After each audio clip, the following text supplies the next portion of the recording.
اللہ تعالیٰ نے حضرت آدم علیہ السلام کو 2 بیٹے دیے، ایک کا نام قابل تھا اور دوسرے کا نام حابل۔ قابل کا پیشہ زراعت تھا اور حابل نے مویشی پالے ہوئے تھے۔ ایک روز حضرت آدم علیہ السلام نے اپنے دونوں بیٹوں کو بلا کر کہا کہ تم دونوں کو اللہ کی راہ میں قربانی دینی ہے، مجھے اللہ تعالیٰ نے وحی کی ہے۔ قابل اپنی زراعت سے بے خبر رہتا تھا۔ وہ بالیاں لایا جو سوکھی ہوئی، پاک و صاف نہیں تھی اور خراب تھی، جبکہ حابل ایک بہت ہی خوبصورت بھیڑ لایا۔ اس زمانے میں دستور تھا کہ جس کی قربانی قبول ہوتی تھی تو آگ پیدا ہو کر اس کی قربانی کو جلا دیتی تھی۔ دونوں نے اپنی اپنی قربانی رکھی۔ قابل کو لگتا تھا اس کی قربانی قبول ہوگی اور حابل کو لگتا تھا اس کی قربانی قبول ہوگی۔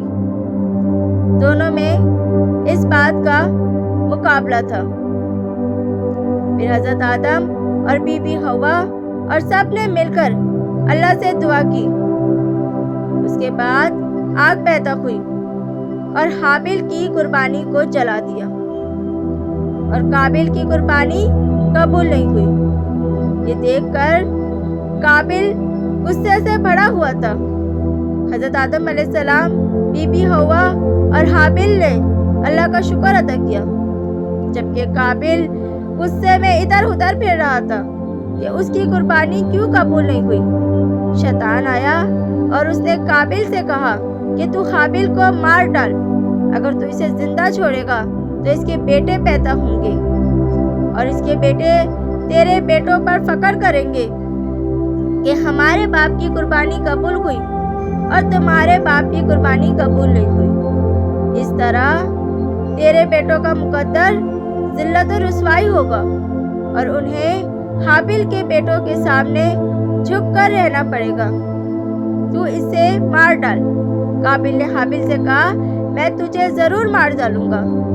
حابل نے کہا، خدا پرہیزگاروں کے عمل کو قبول کرتا ہے۔ قابل نے حابل کو مارنے کا ارادہ کیا اور اسے یہ سمجھ نہیں آ رہا تھا وہ کیسے مارے۔ شیطان آیا، اس نے کہا کہ حابل کے سر کو 2 پتھروں کے بیچ میں رکھ کر کچل ڈال۔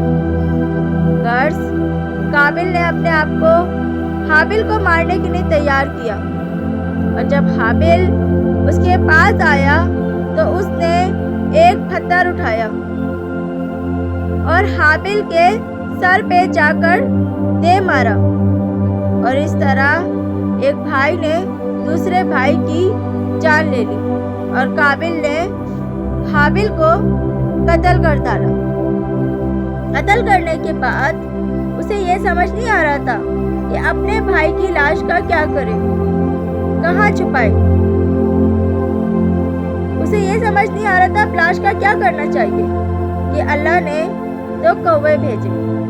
ایک نے دوسرے سے لڑنا شروع کیا، لڑتے لڑتے ایک کوہ مر گیا۔ پھر زندہ کوے نے ایک گڈھا کھودا اور مردہ کوے کو اس میں دفنا ڈالا۔ اسی طرح قابل نے بھی کیا، ایک قبر کھودی اور حابل کو دفنا ڈالا۔ اس طرح مردوں کو دفنانے کی روایت شروع ہوئی۔